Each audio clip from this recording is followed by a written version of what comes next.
जिंदाबाद जिंदाबाद नीतीश कुमार जिंदाबाद जिंदाबाद नीतीश कुमार जिंदाबाद जिंदाबाद नीतीश कुमार जिंदाबाद जिंदाबाद जिंदाबाद। बिहार विधान परिषद की 10 सीटों पर चुनाव होना है। इसको लेकर के बिहार में राजनीतिक सरगर्मी तेज हो गई।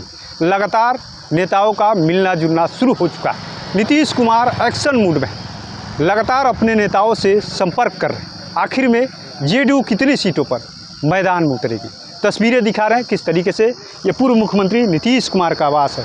अब से कुछ ही देर बाद तमाम जो जेडीयू के विधायक नेता है उस बैठक में हिस्सा लेंगे। तय होगा कि आखिर में जेडीयू कितने सीटों पर चुनाव लड़ेगी। पिछले दिनों आपने देखा किस तरीके से नीतीश कुमार ने बाकायदा अपने जो करीबी नेता है डिप्टी सीएम विजय चौधरी से रिपोर्ट मांग दिया था, आप आइए बताइए। उसके बाद से आज सुबह सुबह ही कार्यकारी जो अध्यक्ष है संजय झा, इसके अलावा डिप्टी सीएम विजय चौधरी के आवास पे पहुंचे। कहीं ना कहीं कहे तो कई मायनों में यह बैठक खास मानी जा रही।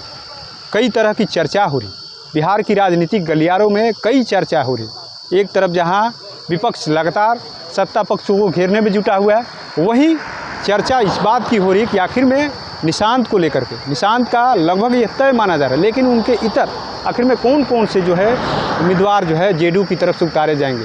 क्या जो बातें हो रही सीटों को लेकर के कि 4 सीटों पर जो है जेडीयू होगा, 4-5 सीटों पर बीजेपी, 1 सीट जो है उपेंद्र कुशवाहा को जा सकती है। हालांकि एनडीए के जो घटक दल है अपनी अपनी बात को रख रहे हैं। चिराग पासवान की भी पार्टी है। सीट का तालमेल किस तरीके से बैठाया जाएगा, क्योंकि जेडीयू कोटे से अधिकतर सीटें जो है खाली हो रही, विधान परिषद की जो सीटें हैं खाली हो रही। इसको लेकर के कई तरह के चर्चा भी, उधर राजनीतिक गलियारों में हलचल भी है कि आखिर में क्या इस सरकार के बीच अनबन चल रही है, तरह तरह की बातें हो रही। ऐसे में अब से कुछ ही देर बाद ये बैठक शुरू होगी। नीतीश कुमार खुद पहुंचे हुए थे। आखिर में क्या चल रहा है इस सरकार को लेकर के, जिस तरीके से नीतीश कुमार ने अपने नेता से रिपोर्ट की बात कही थी, आखिर में किस रिपोर्ट की बात नीतीश कुमार कर रहे हैं और आज इस बैठक का मायने क्या ये बैठक सिर्फ एमएलसी चुनाव तक सीमित है या कुछ बड़ा संदेश देने की कोशिश हो रही है। क्योंकि लगातार कई बार जेडीयू के नेताओं के बयान कुछ इतर आ रहे हैं, कई तरह की चर्चा हो रही है बिहार की राजनीतिक गलियारों में।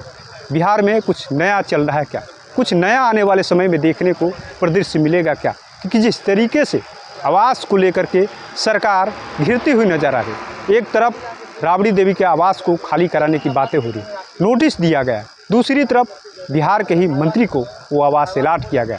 ऐसे में नियम कानून को लेकर के अब चर्चा हो रही, सरकार पे सवाल उठ रहे हैं। ऐसे में यह बैठक अब एमएलसी चुनाव को लेकर हो रही है या सरकार के रवैये को लेकर हो रही, ये आने वाले समय में पता चलेगा। लेकिन फिलहाल बिहार में एमएलसी चुनाव के पहले राजनीतिक घमासान शुरू हो चुका है। क्या सीटों के तालमेल नहीं बैठ रहे, तरह तरह की चर्चाएं हो रही। ऐसे में देखना होगा बैठक के बाद से क्या कुछ परिणाम निकलता है। अपने सहयोगी गोलू के साथ कृपा शंकर, NBC 24 पटना।